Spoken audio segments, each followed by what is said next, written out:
raise your hand if you have a young child at home or you remember a time when you had a young child at home. Do you remember? Does your child dominate the house? Because I was wondering if it was just Scoochum. See, because Scoochum, she has it made. I mean, she has her own large room full of toys and stuffed animals. She has a DVD and a flat screen TV.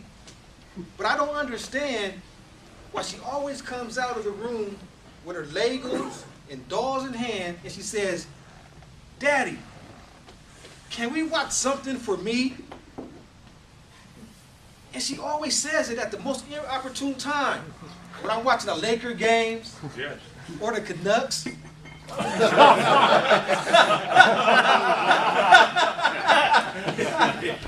Blatant. Yes. So, it just baffles me why she does that. But obviously, I give in. And last week, she had me watching Alice in Wonderland. But I'm glad she did. Because I was able to learn, relearn, or be made aware of something else very significant. And I will share that with you today. Are you familiar with the story Alice in Wonderland?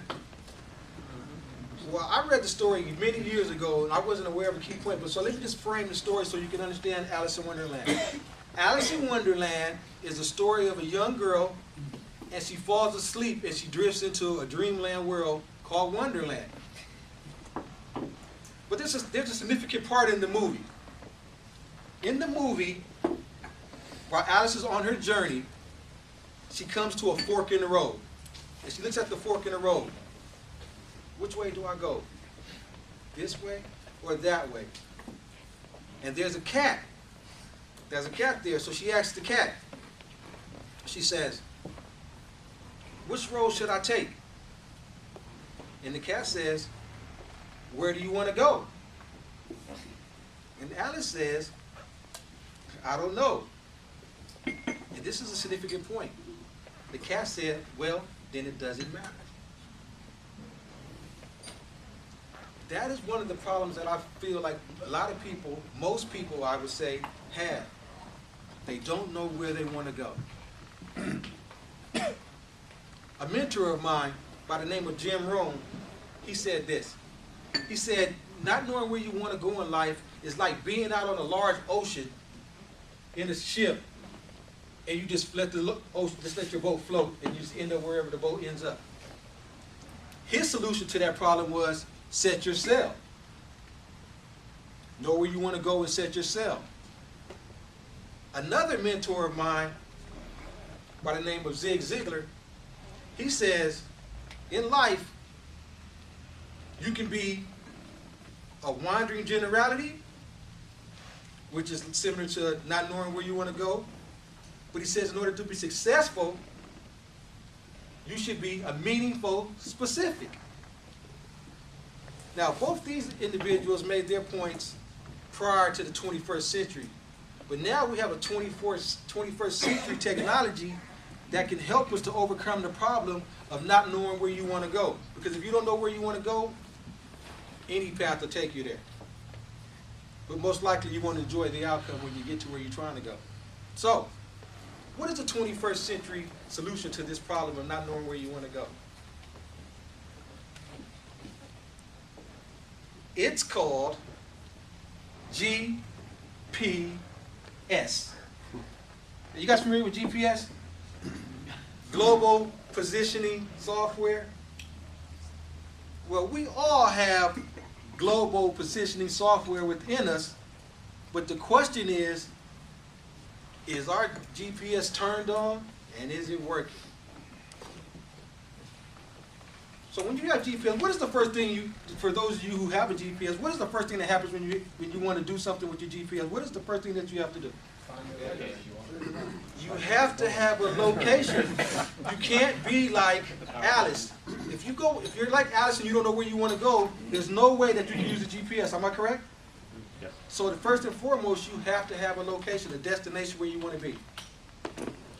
But in GPS, one thing that's about it, you can have a general destination or you can have a specific destination. For example, I can put in my GPS, that I want to go to New York. And what it will do is it'll go through its iterations or whatever it does, and then it'll come out with a destination and a path that'll put you in the center of New York. But that might not be where I want to be. That might sit me in Bedford-Stuyvesant when I want to be in Harlem. But you can also put an exact address, and then your GPS will take you where you want to go. And as you're going along the way, your GPS says turn right, turn left, and all that. So that's important. But the process of the GPS is similar to having a goal-setting process that we can have in life. And people who set goals tend to have much more success, much more meaning than people who don't. So this is the goal-setting process. First of all, in the goal-setting process, you have to know where you want to go. A second step in the goal-setting process is you have to try to determine what some of the obstacles may be. So those, again, if you have a GPS, what is the one of the things that your GPS says once it goes through this process?